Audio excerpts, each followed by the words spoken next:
தாமரை பூவிலிருந்து சுயம்பாக தோன்றிய சிவபெருமான்.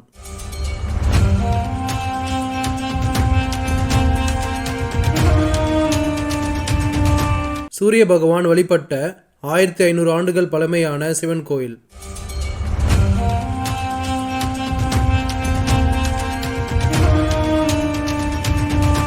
கண் பார்வை குறைபாட்டை நீக்கும் சக்தி வாய்ந்த திருத்தலம்.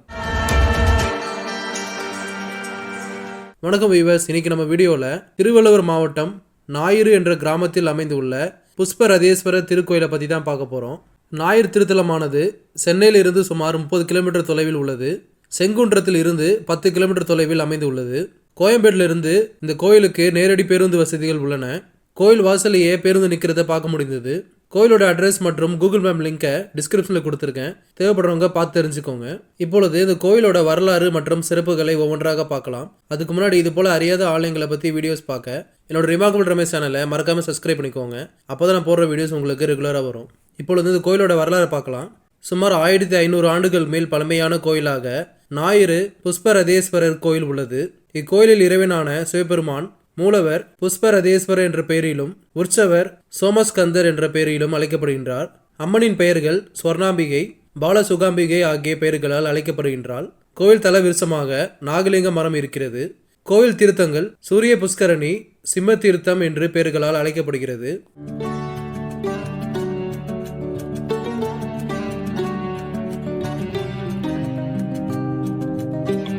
தல புராணம்படி விஸ்வகர்மா மகளான சமுக்னாவை திருமணம் செய்து கொண்டார் சூரியன். நாள்பட சூரியனின் வெப்பம் தன்னால் தாங்க முடியாமல் போக தனது நிழலையே உருவமாக செய்து கணவனிடம் விற்று சென்று விட்டாள் சமுக்னா. இதை அறிந்த சூரியன் தனது மனைவியை திரும்ப அழைத்து வர சென்ற பொழுது சிவ பூஜை செய்தார். அப்பொழுது ஒரு ஜோதி வானில் தோன்றியது. அதை பின்தொடர்ந்து சூரியன் சென்றபோது ஒரு தாமரை பூவில் சென்று ஐக்கியமானது. அந்த தாமரையில் இருந்து தோன்றிய சிவபெருமான் சூரியன் தனது மனைவியுடன் சேர்ந்து வாழும்படியாக அருள் புரிந்தார். சூரியனின் வேண்டுகோளுக்கு இணங்க சிவபெருமான் இத்தலத்தில் எழுந்து அருளினார். சூரியன் பூஜை செய்த லிங்கம் தாமரைக்கு உள்ளே இருந்தது. பிற்காலத்தில் இப்பகுதியை ஆட்சி புரிந்த சோழ மன்னன் ஒருவன் மின்னிக் கொண்டிருக்கும் அந்த தாமரை மலரை பறிக்க முயற்சித்தான். ஆனால் அந்த தாமரை மலர் நகர்ந்து சென்றதை தவிர கையில் சிக்கவில்லை. இதனால் பொறுமை இழந்த மன்னன் அந்த தாமரை மலரை தன் வாளால் வெட்டிய பொழுது ரத்தம் பீரிட்டது. இதை கண்ட மன்னனின் கண் பார்வை பறிபோனது. பிறகு சிவபெருமானிடம் மனமுருக வேண்டிய மன்னனின் முன்பு தோன்றிய சிவபெருமான் மன்னனுக்கு கண் பார்வை வரத்தை அளித்ததோடு அந்த தாமரையிலே தான் இருப்பதாக கூறினார். பின்பு அந்த சோழ மன்னன் அங்கு அழகிய ஆலயத்தை நிர்மாணித்து அங்கேயே லிங்கத்தை பிரதிஷ்டை செய்தான். புஷ்பத்தில் லிங்கமாக சிவபெருமான் இருந்ததால் புஷ்பரதேஸ்வரர் கோயில் என பெயர் பெற்றது.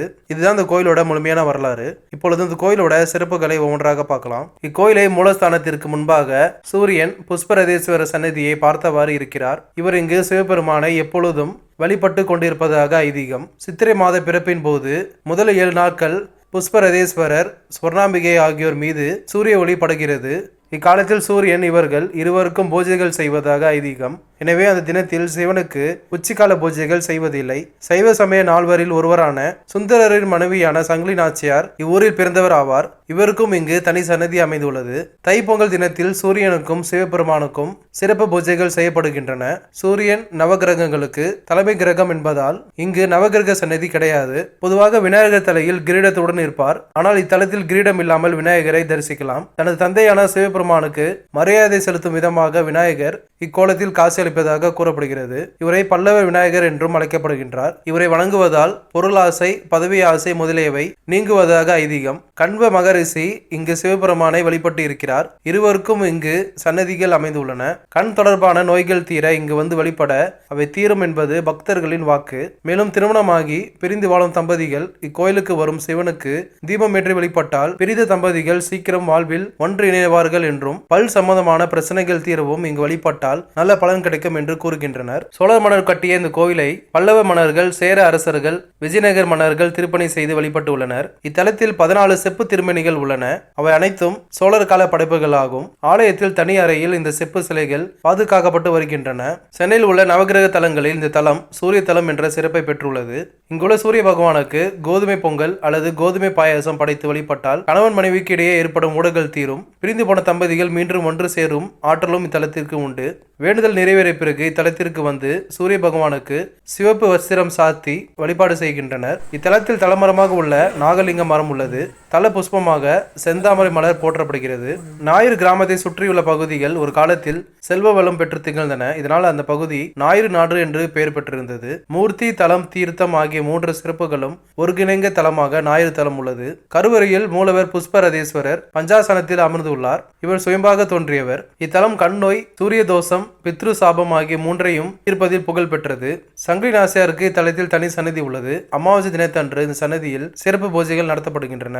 இத்தலத்து விருசமான நாகலிங்க மரம் சுமார் 600 ஆண்டுகள் பழமை வாய்ந்தது. குழந்தை வரம் வேண்டுபவர்கள் இந்த நாகலிங்க மரத்தில் தொட்டில் கட்டி தொங்க விடுவது உண்டு. தல விருசமான நாகலிங்க மரம் அருகே 3 நாகர் சிலைகள் பிரதிஷ்டை செய்யப்பட்டுள்ளன.